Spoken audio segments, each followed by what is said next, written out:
입니다. 디모데후서 1장 15절에서 18절까지 제가 봉독해서 올리겠습니다. 아시아에 있는 모든 사람이 나를 버린 이 일을 네가 아나니 그 중에는 부겔로와 흐모게네도 있느니라.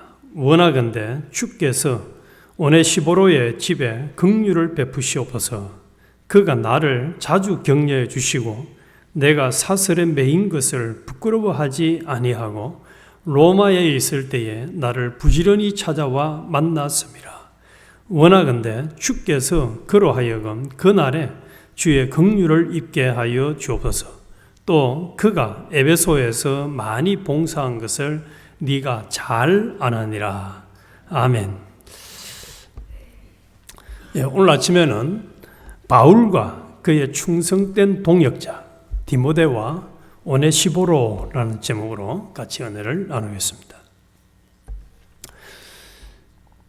이 사도 바울이 신약 성경을 13권 정도를 썼다고 대부분 이해를 하고 있습니다. 그 중에 제일 마지막에 쓴 성경이 이 디모데 후서입니다. 그래서 제가 이 사도 바울이 쓴 성경 13권에 대한 걸 쭉 정리를 하고 기록을 하면서 보니까 감옥에서도 쓰고 또 갇혀가지고도 이제 성경 편지를 쓰고 성경을 쓰면서 제일 마지막에, 다른 말로 하면은 사도 바울이 이제 사역의 마지막, 인생의 마지막 때가 되어서 이 디모데 후서를 쓸 때에 참 생각이 한편으로는 복잡했을 것 같고 또 한편으로는 아주 간절했겠다는 생각이 참 많이 들었습니다. 종종 우리 광목사님께서 이제 이 예언교회를 쭉 이제 지금까지 해오시면서 이제 은퇴에 대한 말씀을 하실 때 저는 그런 말씀을 들으면은 목사님 참 생각이 많이 떠오르시겠다. 아마 이번에 중국 선교 하시면서도 몇십 년간 했던 그 생각이 참 주마등처럼 지나가면서 은혜를 많이 주셨지 않았을까. 그래서 그 어느 때보다 은혜를 주셨지 않았을까. 이 디모데 후서를 쓸 때 사도 바울이 수많은 사람들을 접하고 많은 어려움도 당하고 또 전도의 열매도 맺고 또 동시에 이제 자기를 떠나간 여기 보면 제일 충격적인 말이 이 말입니다. 15절에 아시아에 있는 모든 사람이 나를 버린 이 일을 네가 아나니 그 중에는 부겔로와 흐모게네도 있느니라. 여기 아시아에 있는 모든 사람이 다 버렸다라고 얘기하고 있어요. 그러니까 다 그냥 열심히 교훈도 하고 가르치기도 하고 목회를 했는데 다 떠나가 버린 거예요. 그런데 안 떠난 사람이 있는데 누구냐? 오네시보로라는 사람이라는 거예요. 그래서 그런 수많은 상황을 경험하고 난 다음에 이 마지막으로 이제 편지를 디모데에게 쓰면서 얼마나 간절했겠는가. 이 간절성은 사도 바울의 간절성인과 동시에 하나님의 간절성이죠. 그러면서 이제 이 사도 디모데에게 원하는 것이 순종하며 살아라는 겁니다. 그래서 이 사도 바울이 이제 디모데 후서를 기록하면서 예전에는 예수를 믿기 전에는 복음을 전하는 사람을 잡아 죽이는데 가장 앞장섰던 사람이었죠. 그랬던 사람이 다메섹에서 예수님을 만나가지고 이제 회개를 하고 회심을 하고 다시 이 복음을 전하는 이제 다른 사람들이 볼 때 미친 사람의 길을 걸었고 또 그 사역을 쭉 지나면서 이제 마지막 자기의 생애를 앞둔 상황에서 이 디모데 후서를 기록을 했을 때에 얼마나 이 바울은 한편으로 이제 자기의 사역을 디모데에게 이제 이양을 하면서 얼마나 간절했을까. 또 한편으로는 참 디모데 네가 이 일을 감당하기가 참 쉽지 않을 거다. 또 많은 사람들이 너에게 한편으로는 참 힘을 빼게 하고 방해를 주고 이런 일들이 일어날 건데 그것을 어떻게 잘 감당할 것인가? 또 감당하기를 원하는, 그래서 2절에 그래가지고 사랑하는 아들 디모데에게 편지하노니 하나님 아버지와 그리스도 예수 우리 구주께서 은혜와 긍휼과 평강이 내게 있을지어다. 여기에 은혜, 긍휼, 평강은 환난을 앞둔, 어려움을 앞둔, 앞으로 역경을 앞둔 그 상황에서 하나님의 특별한 은혜로, 극진한 은혜로 네가 이 사명을 잘 감당하기를 원한다라고 이제 기원을 하고 있습니다. 그러면서 1장에서는 이제 디모데와 오네시보로가 참 담대한 신앙과 충성된 동역자였음을 소개하고 있고, 또 디모데에게 주는 권면과 오네시보로의 충성스러운 이 지원을 강조하고 있습니다. 그리고 2장에 가서는 이제 다툼과 변론을 하지 말고 그리스도의 좋은 군사와 일꾼으로 살아가라. 3장에서는 말세가 되어서 모든 사람들이 믿음을 저버리고 악한 길을 걸어갈지라도 디모데 너는 배운 말씀과 성경을 따라서 실천해서 온전한 사람, 또 선한 일을 감당하는 사람이 되라.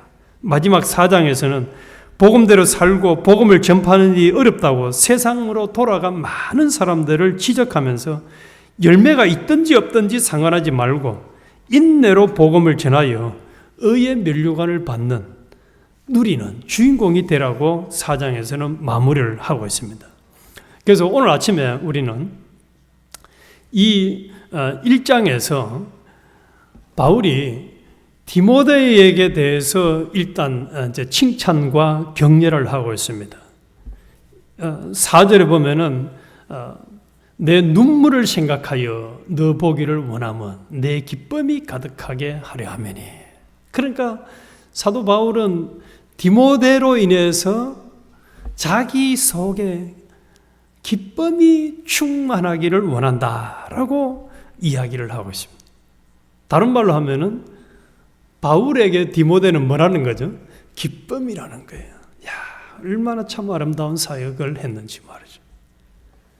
이 기쁨은 육신의 부모가 자녀나 손자, 손녀로 인해서 기뻐하는 기쁨보다 훨씬 더 차원이 다른 기쁨일 거예요.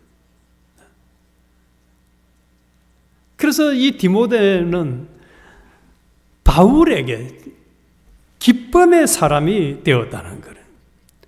왜냐, 그 사람은 눈물의 사람이면서 거짓이 없는 믿음을 가진 사람이었다는 거예요. 다 떠나간 사람들과 차원이 다르다는 거예요. 그리고 그 근거가 5절에서 보니까 외조모 로이스와 어머니 유니게로부터 전수받은 믿음을 가진 디모데다. 그리고 7절에서는 하나님이 바울과 디모데에게 준 은사가 두려워하지 않고 능력과 사랑, 근신하는 마음을 주셨고 또 주기를 원한다. 그러면서 이제 부탁을 합니다. 복음 전파로 인해서 감옥에 갇힌 바울을 따르는 것을 부끄러워하지 말아라. 하나님과 특별한 목적과 계획을 위하여 부르셨음을 상기시키면서 오직 능력을 쫓아 복음과 함께 고난을 받으라고 권면을 하고 있습니다.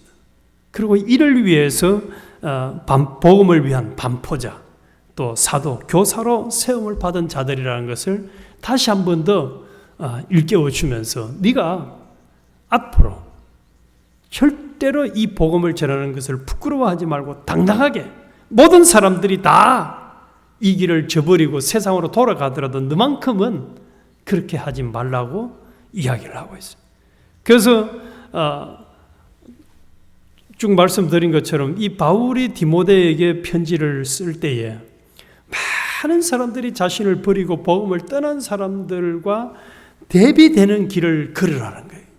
그리고 부끄러워하지 말라, 담대하게 살아라. 거기에 대표적인 모델로 이제 제시한 것이 이 15절 이하에 나온 오네시보로입니다. 오네시보로. 그래서 그에 비해서 부겔로와 흐모게네가 대표적으로 바울을 떠난 삶을 살았다는 거예요. 참 우리가 사람은 이름을 남긴다고 하잖아요. 호랑이는 가죽을 남기고 사람은 이름을 남긴다. 오네시모와 이 디모데와 같은 바울에게 충성된 동역자의 삶을 살았다는 이름을 남긴 사람도 있지만 대표적으로 부겔로와 흐모게네, 이들은 떠나간 사람들이라는 거예요.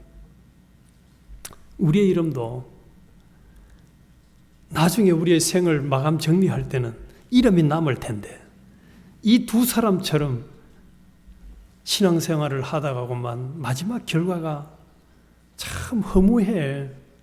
그 사람들은 많은 사람들을 상처를 주고 가슴 아프게 하고 교회를 어지럽히다가 생을 마감한 사람이야. 복음에 전혀 도움이 안 된 사람이야. 라고 인생을 마감하게 된다면 얼마나 참 기가 차는 일인지 말이죠. 다른 사람의 신앙의 방황과 고민과 불행을 끝내주는 사람이 아니라 오히려 다른 사람에게 그것을 더 가중시키는 사람이 되어진다면 그 길을 가지 말라고 15절에 부겔로 흐모게네를 기록해 놓은 거죠. 반면에 16절에 원하건대 주께서 오네시보로의 집에 긍휼을 베푸시옵소서. 그가 나를 자주 격려해 주고 내가 사슬에 매인 것을 부끄러워하지 아니하고 로마에 있을 때에 나를 부지런히 찾아와 만났습니다. 이 오네시보로에 대해서는 사도 바울이 얼마나 참 간절하게 감사하면서 또 이 기도 제목처럼 오네시보로의 집에 긍휼을 베푸시옵소서 한 것 보면은 아마 이때는 여러 성경학자들이 해석하는 것처럼 오네시보로는 이미 세상을 떠난 것 같아요. 그리고 남아있는 그 식구들 집에 긍휼을 베풀어 주세요 하는 것이 아닌가. 어쨌든지 오네시보로는 이 사도 바울에게 있어서는 디모데 못지않는 기쁨과 위로와 소망과 힘과 여기에 이 바울이 이 고백을 한 것은 나를 부지런히 찾아와 주었고 또 이 사도 바울을 자유를 주었다는 거예요. 그리고 16절 마지막에 그가 에베소에서 많이 봉사한 것을 네가 잘 아느니라 한 것 보면은 참 이 오네시보로는 나중에 마지막 인사할 때 4장 19절에서도 또 나와요. 두 번 나오는데 이 딱 성경에 두 번만 이름이 나오는데 이 삶을 가장 우리가 본받아야 될 모델 중에 한 사람으로 사도 바울은 딱 세우고 있는 거예요. 이 말씀을 묵상하면서 제일 먼저 누가 생각이 났냐면 시몬 베드로가 생각이 났습니다. 베드로가 예수님이 잡혀가지고 이제 십자가를 향해서 가는 그 어려움을 만나니까 옆에 있던 여종이 와가지고 너도 예수와 함께 있던 사람이지 하니까 처음에는 부인을 하잖아요. 그리고 또 옆에 있던 여종이라고 성경에 넷이 여종이 이 사람 내가 예수님과 같이 있는 거 봤는데 하니까 나는 그런 거 모르는 그 사람 절대로 몰라. 또 옆에 있던 사람들이 이 사람은 예수와 함께 있던 사람이야 라고 하니까 이제는 저주를 하면서 나는 그런 사람 모른다라고 부인했던 그 베드로, 영원히 남잖아요. 베드로가 3번 부인했다는 그 부끄러운 모습, 예수를 믿는 것, 예수와 함께 있는 것을 부끄러워한 베드로, 부겔로와 흐모게네, 복음과 함께 복음을 전하고 복음을 전하는 사역자와 함께 일하는 걸 부끄러워하고 세상으로 돌아간 사람들이 있는 반면에 이 오네시보로는 감옥에 갇혀 있는 사도 바울을 부지런히 찾아와줬다. 이게 요즘 우리가 교도소 그냥 면회 가는 정도가 아니에요. 뭘 얘기합니까?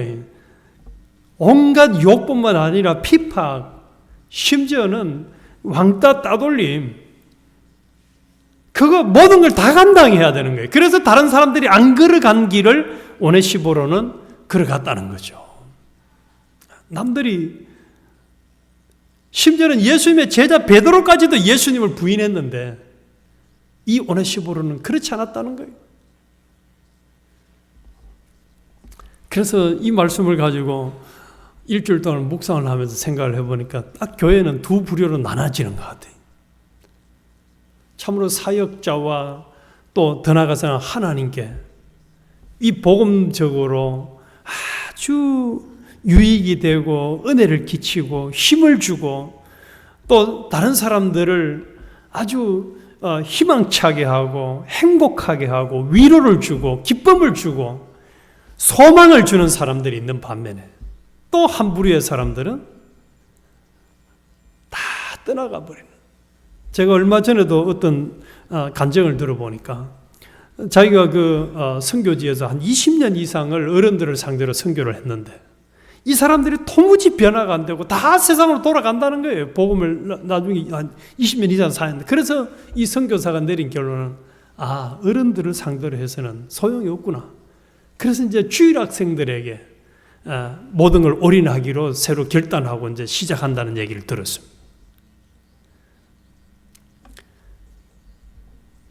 하나님은 각 교회에 세운 종들과 또 주의 그 세운 지도자들, 때로는 뭐 구역장이나 셀 리더 등등을 해서 세워가지고 열심히 사역을 했는데, 양육을 했는데 나중에 결과가 다 세상으로 돌아가 떠나간다면은 그 사역자에게도 참 힘이 빠지고 또 하나님께서는 얼마나 가슴 아프겠어요.